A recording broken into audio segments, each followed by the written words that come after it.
PM Modi ने मंगलवार को दिल्ली देहरादून ग्रीनफील्ड एक्सप्रेसवे की भव्य शुरुआत की है, जो न सिर्फ कनेक्टिविटी बल्कि प्रकृति संरक्षण और आधुनिक इंजीनियरिंग का भी शानदार नमूना है। अब यह एक्सप्रेसवे कैसे 6 घंटे की रोड सफर मात्र 2 घंटे में पूरा होगा। दूसरी तरफ आज बिहार को नया मुख्यमंत्री मिल गया है। नीतीश कुमार के बाद अब सम्राट चौधरी बिहार के मुख्यमंत्री होंगे। इधर यूपी में आज अंबेडकर जयंती पर अलग अलग सियासी रंग देखने को मिले और इसके मायने क्या हैं और देश दुनिया में क्या चल रहा है, ये आपको अगले 45 मिनट में विस्तार से समझाएंगे। लेकिन बुलेटिन की शुरुआत करेंगे आज की बड़ी खबर से। पीएम मोदी ने दिल्ली देहरादून इकोनॉमिक कॉरिडोर का उद्घाटन किया है। इसका क्या असर होगा, देखिए हमारी इस रिपोर्ट में। राष्ट्र जीवन से जोड़ करके देखूं तो राष्ट्र की भाग्य रेखाएं कौन सी होती है? राष्ट्र की भाग्य रेखाएं ये हमारी सड़कें होती हैं, हमारे हाईवे होते हैं, हमारे एक्सप्रेस वे होते हैं, एयरवे, रेलवे, वाटरवे, ये हमारे राष्ट्र की भाग्य रेखाएं होती हैं।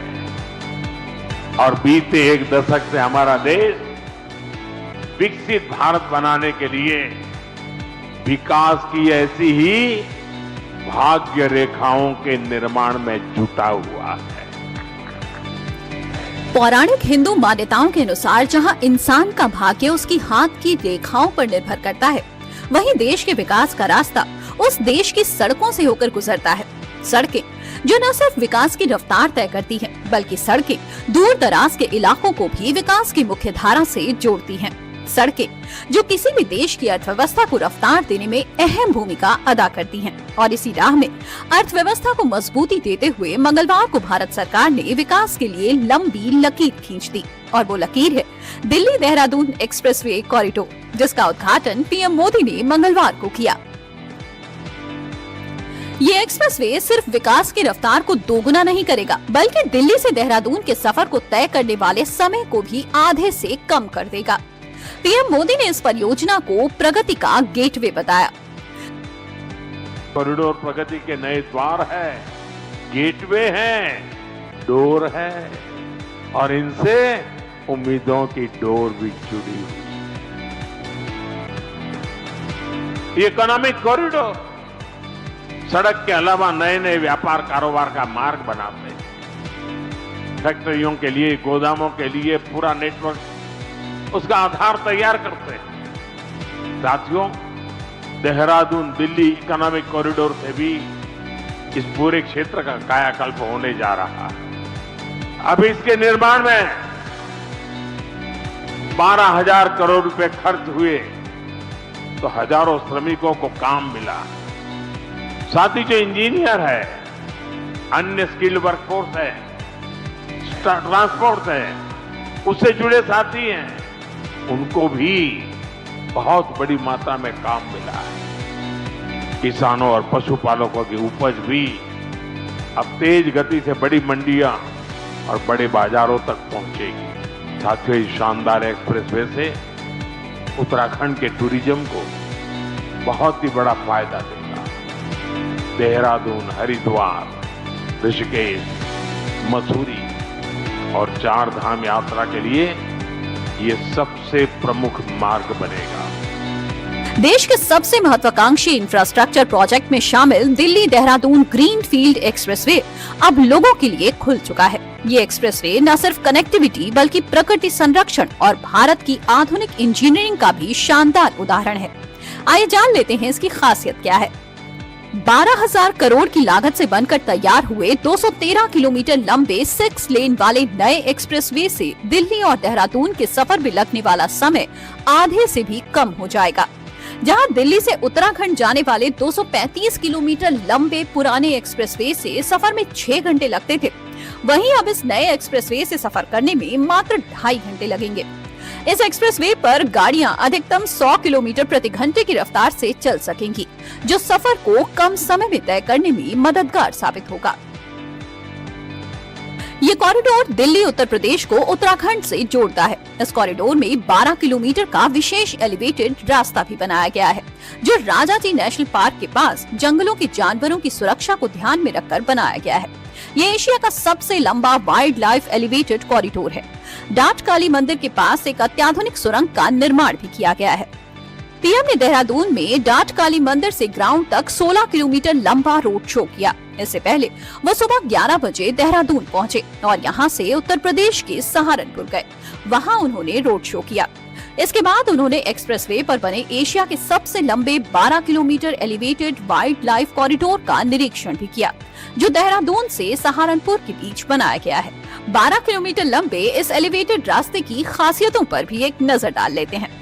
इस एक्सप्रेसवे की सबसे बड़ी खासियत यहाँ मौजूद 12 किलोमीटर लंबा एशिया का सबसे बड़ा वाइल्ड लाइफ एलिवेटेड कॉरिडोर है, जो राजाजी नेशनल पार्क के ऊपर से गुजरता है।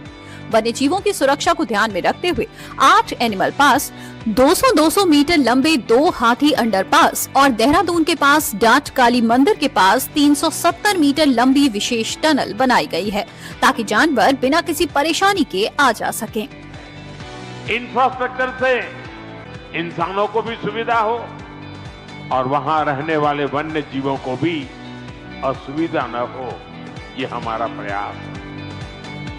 और इसलिए ही इस एक्सप्रेसवे पर करीब 12 किलोमीटर लंबा एलिवेटेड वाइल्ड लाइफ कॉरिडोर भी बनाया गया है।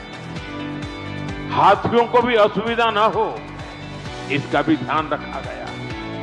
करीब 213 किलोमीटर लंबाई वाले इस दिल्ली देहरादून इकोनॉमिक कॉरिडोर का करीब 135 किलोमीटर यानी 64% हिस्सा उत्तर प्रदेश से होकर गुजरता है, जिसे पश्चिमी उत्तर प्रदेश के विकास के लिए एक गेम चेंजर माना जा रहा है, क्योंकि इस कॉरिडोर ने पश्चिमी यूपी की कनेक्टिविटी को जो बूस्ट दिया है, उससे पश्चिमी यूपी के शहरों से दिल्ली जैसे बड़े शहरों तक पहुँचना आसान हो गया है।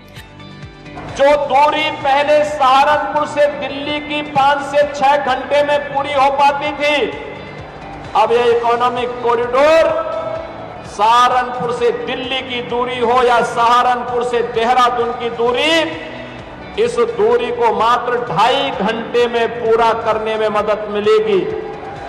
अब इसके माध्यम से न केवल राष्ट्रीय राजधानी बल्कि राष्ट्रीय राजधानी के साथ साथ दुनिया के बाजार में पहुंचाने का एक उत्तम माध्यम यह इकोनॉमिक कॉरिडोर आपको प्राप्त हो रहा है।